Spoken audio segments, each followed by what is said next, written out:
बिस्मिल्लाहिर्रहमानिर्रहीम। ये स्टूडेंट्स अस्सलाम वालेकुम। हमने लास्ट वीडियोस के अंदर डिस्कस किया था कि एरर टर्म को किस तरीके से एस्टिमेट किया जाता है, और ईव्यूज के अंदर हम इस एरर टर्म को किस तरीके से एस्टिमेट कर सकते हैं। तो वो आप लोग लास्ट वीडियोस इसके बारे में डिटेल्स में देखना चाहें तो लास्ट वीडियो आपको इससे लास्ट वीडियो देख सकते हैं। इस वीडियो के अंदर हम बेसिकली ये देखना चाह रहे हैं कि एरर टर्म की वैल्यू यहाँ पर पॉजिटिव है या नेगेटिव है, पॉजिटिव क्यों है और नेगेटिव क्यों है।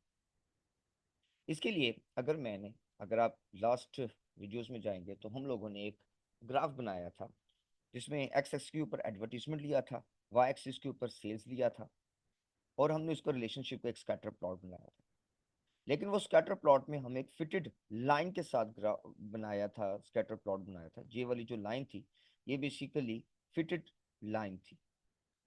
अब हम ये देखते हैं कि जो हमारा यहाँ पर एरर टर्म है वो किस तरीके से इस फिटेड लाइन में हमें किस तरीके से हम उसको ऑब्जर्व कर सकते हैं। तो पहले ये देखिए कि ये हमारा जो हमारा पॉइंट है ये क्या बता रहा है कि एडवर्टीजमेंट की वैल्यू जब 74 थी और सेल्स की वैल्यू 950 थी मंथ वन। तो ये वो पॉइंट है। तो एक्चुअल वैल्यू जो है वो बेसिकली यहाँ पर इस स्कैटर प्लॉट से हमें ये पता चला कि 950 सेल्स थी, तो ये पॉइंट है। लेकिन जब हम यहाँ पर एस्टिमेटेड सेल्स को हम यहाँ पे कैलकुलेट किया तो वो 950 की जगह जनवरी में 964 थी। इट मीन्स दैट अगर ये 950 है तो इससे मीन्स कि 964 वाला पॉइंट इससे ऊपर ही होगा, तो ये वाला पॉइंट आएगा। और एक्चुअल ये है सेल्स, एस्टिमेटेड सेल्स ये है। एक्चुअल में से एस्टिमेटेड सेल्स को अगर आप लेस करें तो आपके पास क्या आता है, रेजिडुअल होता है, एरर टर्म। यानी 950 minus 964 which is equal to minus 14.9। अब आप देख रहे होंगे कि अगर ये पॉइंट लाइन इस फिटेड लाइन से नीचे है, इस फिटेड लाइन से नीचे है, तो इसलिए एरर टर्म की वैल्यू नेगेटिव। इस पॉइंट को देख लेते हैं। इस पॉइंट पे देखिएगा, एडवर्टीजमेंट अगर 78 थी तो सेल्स मंथ थ्री की 1040 थी। हम मंथ थ्री में गए 1040, लेकिन जो हमने एस्टिमेटेड सेल्स को कैलकुलेट किया था वो कितनी है, 99.88। अगर हमने इसको इसमें से लेस किया तो वैल्यू रेजिडुअल की कितनी आ रही है, +14। अब देखिएगा एक्चुअल पॉइंट जो एक्चुअल सेल है वो 104 है, लेकिन एस्टिमेटेड जो सेल आ रही है वो बेसिकली यहाँ पर ऑलमोस्ट 1000 के ही बराबर है।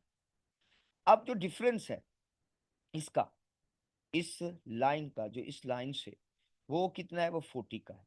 तो ये बेसिकली हमारा क्या है, एरर टर्म। ये एस्टिमेटेड पॉइंट है वाई का या सेल्स का, और ये हमारा जो पॉइंट है वो एक्चुअल पॉइंट है सेल्स का।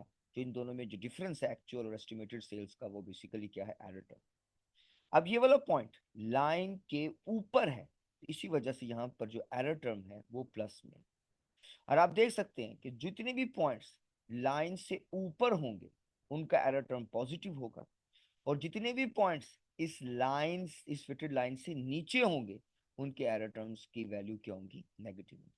इसीलिए जब हम पॉजिटिव एरर टर्म को नेगेटिव एरर टर्म्स के साथ ऐड करते हैं तो एंड एट लास्ट हमारा जो सम आता है वो इक्वल टू जीरो होता है, जो आप लास्ट वीडियोस के अंदर इसको आप देख चुके हैं। अब यहाँ पर एक और पॉइंट है जो मैं डिस्कस करना चाहूंगा, ये वाला पॉइंट। ये देखेंगे कि एक्चुअल में यहाँ पर ये वाला पॉइंट है 1220। ठीक है, मंथ टेंथ में, 10वें महीने में एडवर्टीजमेंट जब 103 थी और सेल्स एक 1220। अब हमने अगर tenth of month month tenth में जाएं तो ये आपके पास 1220 1218 है। ओके, और डिफरेंस 1.75।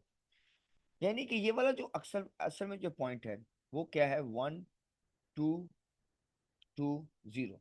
वो क्या है, लाइन से थोड़ा सा ऊपर। अब जो ये वाला पॉइंट है इसमें डिफरेंस कितने का आ गया, 1.75।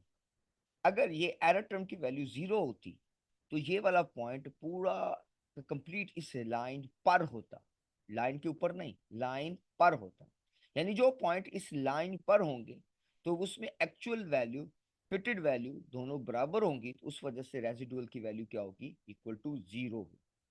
लेकिन जो पॉइंट लाइन के ऊपर हैं, इस वजह से एरर टर्म की वैल्यू हमें कैलकुलेट होती है जो पॉजिटिव है। जो इस फिटेड लाइन से नीचे हैं वो हमारे जो एरर टर्म की वैल्यू वहां पे नेगेटिव होती है।